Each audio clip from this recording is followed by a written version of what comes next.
Hello, everyone. Welcome back to Screenwork Entertainment. Today, we're going over another movie that we feel is underrated. If you like our content, please like and subscribe. Otherwise, here we go. Don't Look Up. This is a Netflix original movie, and I want to say this is probably my favorite Netflix movie. And I think it's underrated because not a lot of people really like it, from what I understand, because how controversial it is because of the subject matter. So this is the one that I'm going to call shenanigans on. Because how is this underrated? It was, I don't know if it still is, but at the time it was the biggest movie on Netflix. It had more watch hours than any other movie they produced. This thing was nominated for Best Picture, Best Screenplay. How is this underrated? Well, I felt it was underrated because people, once they watched it, they just like, I don't like this movie because of its premise and what it's trying to sell you. I had a friend of mine who watched this movie the first time. He loved it. Then he read a review about it. Oh, automatically he hates it now, just because of what someone told him the movie was about. They said, well, the movie is about global warming.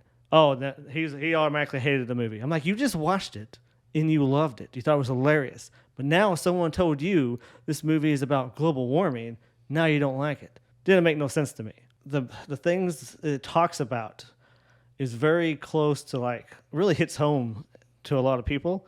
And I think that's why it's underrated, because I think it got bad reviews. But I think people are insane for not liking Did this it movie. get bad reviews? Because I haven't I've looked watched- to see what it got on Rotten Tomatoes or anything. I haven't looked on Rotten Tomato, but I did watch some reviews on YouTube, and people were kind of not too impressed with it. Okay, for one, you're going to have your right-leaning people. Because, yes, this is kind of making fun of them. And making fun of media, making fun of a whole lot of aspects of government, everything.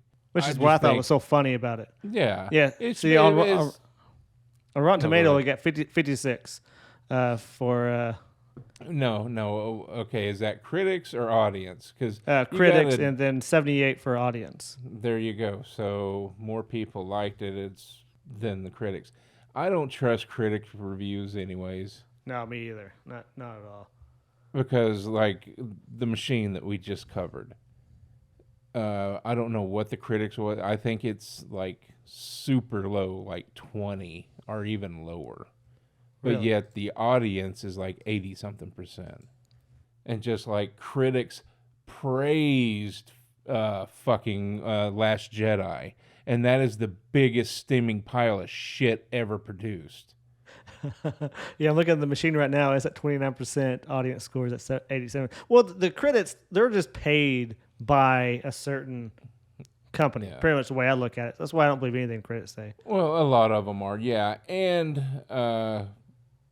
critics always pan comedies. They don't think it's a good form of the media. Or they just don't like the genre. They're more into, of course, the dramas and stuff, which is understandable, but I still love a good, goofy comedy. Yeah, exactly. It's same here. And we actually had one comment on the Machine where they're saying, well, critics, don't know what they're talking about. I was like, yes, very true. Yeah. And the same thing with this movie, Don't Look Up. Critics, just because you can watch this movie and say, well, this movie leans more one way than the other, which I never got that because I'm not into politics. I just thought the movie was funny because it's making fun of everything. Yeah. Trump. It was a good making fun satire on on the news media, on government, on everything, on the divide between the two different parties out in the general public. How everything is just a team kind of mentality. Is you're either for us or against us. Exactly. And I think that's why this movie is underrated, because that throws people off. Like, as soon as you start watching it, you're like, well, this movie isn't for me. But if you actually sit down and give it a chance and actually really look at the concept, it is so clever. It is so good. In the ending, I mean, the whole time I'm watching the movie, I'm thinking, is it really like what's going to happen? Are they going to save at the very last minute and they all come together? But no, not at all. It's not what happens at all. I mean, it's the craziest ending at all. Like, it reminds me of the ending of Knowing, a Nicolas Cage movie where you're not really sure what's going to happen. All of a sudden, everyone just dies at the end. Same thing with here. I'm like, wow, that really made me guess till the very end what was going to happen, and the characters we have in here, Jennifer Lawrence, I mean, she's awesome, right? I'm not a huge Jennifer Lawrence fan, but I thought she was hilarious. The whole joke that they were with the whole joke, when they went to the White House, when the general charged her $20. The general, charged her for free snacks. That shit was the funniest thing ever. And whenever they're... And she's just trying to figure out why. He's a 3-star general. He works at the Pentagon. Why would he charge us for free snacks? Yeah, she's trying to figure out why. Yeah, she's sitting there, with her boyfriend there, towards the end. She's like, she's telling this story, and you're like, you don't really know what she's talking about. And then she says, but why would he charge me for that? And I just like, oh my God, she's still talking about that. That was just so funny. And the one that got me the most, because it was just so over the top but hilarious, because these billionaires kind of have some of this in them, was that Peter, what is it, Isherwell or something like that, the billionaire guy. Bash. Yeah. He was so fucking weird. It was kind of creepy at times. He was. I think they made him that way. Like he was like a mix between Bezos and Musk. Is how I took it. Because they're all kind of weird. When you're that rich and you're that, no one tells you no. And that's where the thing is. No one told him, no, don't do this.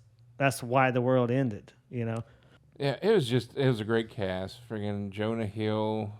Dude, Jonah Hill was so funny. Whenever he's talking about his mom, the president of the United States, how hot she is, and how she would be okay to be on Playboy or whatever. I'm like, oh my God, what? Penthouse, yeah, exactly. Like, what? And you can clearly see that she is supposed to be Trump, right? Because how ridiculous she is, and whenever she's talking about smoking, how she went up this many points. You're like, she's supposed to be Trump, but that shouldn't deter you from watching this movie just because you supported Trump, or didn't. It's just funny. That's how I looked at it. It's funny. Yeah. And people don't, when you make fun of something that people like, they get all their panties all up in the wad and don't like the movie. And that's why I felt this movie was underrated, is because of that right there. Yeah. I don't know. It's this is one I just feel because there was a lot of publicity about this movie when it came out. There was.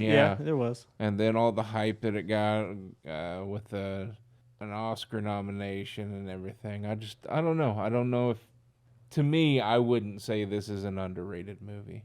Yeah, it might not be as underrated as some of the other ones on here. I just feel like people didn't give it a shot.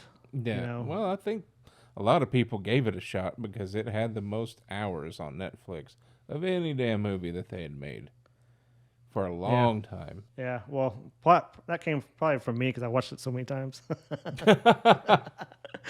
I've watched it a couple times.